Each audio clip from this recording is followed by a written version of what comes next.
경제부총리님, 예. 국민 경제가 이렇게 도탄에 빠져 있는데 잘못한 게 많은데 인정도 좀 할 줄 아시고 어떻게 그렇게 의원들 지적하는 모든 문제를 반박하고 변명만 하세요.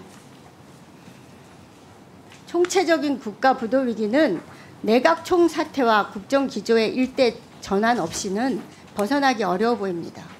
무엇보다도 참으로 고통스럽고 고단한 서민들이 처한 상태를 아예 알지도 못하는 자들이 제왕적 권력을 행사하면서 서민들을 살리려고 애통해하거나 애달파하지를 않아요.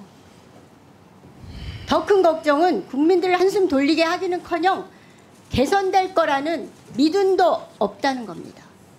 경제가 점점 나락으로 떨어지고 있기 때문에 그래요.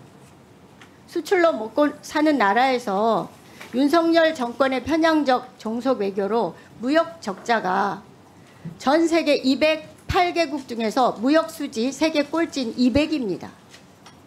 문재인 정권 말 2021년에 몇이었는지 아세요? 18이었어요. 무역 수지 109인 북한보다도 거의 100단계나 아래입니다. 근데 누구 하나 반성하고 책임지는 사람이 없어요. 어떻게 이렇게 무도한 정권이 있어요? 국민은 안중에도 없고 야당 탄압에만 몰두하는 검찰 독재 정권의 경제 파탄 정책의 상징적인 결과 아닌가 이렇게 생각합니다. 어떻게 생각하십니까? 예, 제가 다시 말씀드리지만은 민생 경제 상황이 녹록지 않고 그게 더 많은 정책적 관심 노력을 해야 된다. 뭐 이거는 제가 누차례 말씀드린 거고 합니다. 그런데 여러 지금 구체적인 통계나 이런 거 없이 국가 부도 위기 나락으로 떨어진다, 경제 파탄이다. 저는 뭐 여기에는 전혀 동의를 할 수가 없습니다. 그러면 구체적인 수치를 네. 좀 네. 적시를 하시고 그 수치에 관해서 지금부터 말씀하시면 네, 좋겠습니다. 구체적인 수치를 제시하겠습니다. 예. 9월 말까지 5분기 연속 대중국 수출이 감소하면서 불황형 흑자로 산업 기반이 뿌리채 흔들려서 경제가 파탄 지경에 이르고 있습니다. 문재인 정권 말인 2021년에서 윤석열 정권인 2022년 1년 비교하면요. 경제 규모는 12에서 13위로 전락했고요. 국가 경쟁력은 13위에서 28위로, 무역 수지는 18위에서 202로 전락했어요. 국격은 추락하고 경제는 급속히 무너져서 전 세계가 부러워하던 우리나라가 국가 부도 위기를 걱정해야 하는 처지로 되어버린 거죠. 근데 나라 살림하는 기재부는 이런 위기를 숨기기 위해서 분식회계하고 돌려막기에 급급하고 있습니다.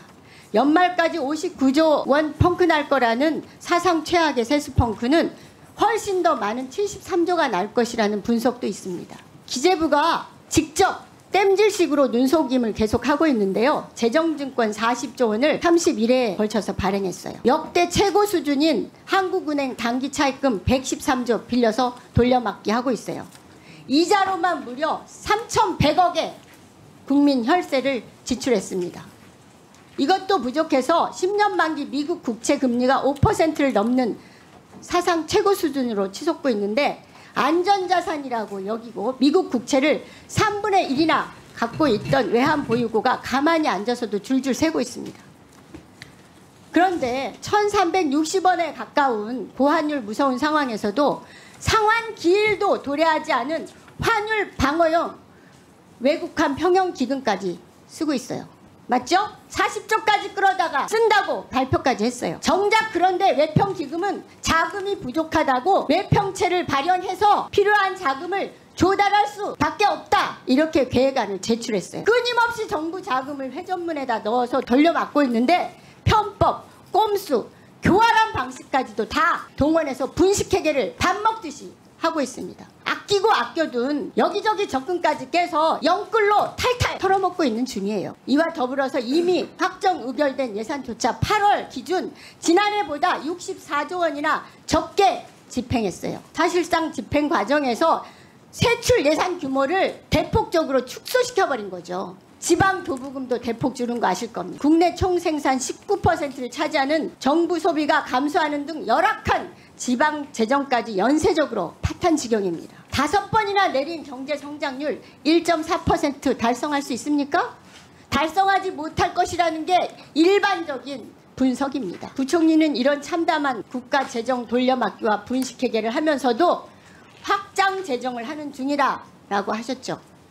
9월 달에 하셨어요. 이런 궤변이 어디 있습니까? 잘못을 인정할 줄은 모릅니까? 반성은 못합니까? 송구하다는 말 한마디 못해요? 올해는 영끌 돌려막기로 겨우 막았는데 내년에 어떡하실 겁니까? 내년에 부자 감세한 후폭풍이 세금으로 이제 부과됩니다. 어떻게 감당할 겁니까? 국정감사장에서까지 근데 이렇게 말씀하셨어요. 정부 제안대로 법인세율을 25%에서 22%로 낮춰야 했는데 아쉬움이 여전히 있다. 어떻게 이런 말씀을 하실 수가 있어요? 심각성도 모르고 반성도 없고 내년에 세수는 내몰라라 하고 떠나면 그만이다. 이런 심상입니까?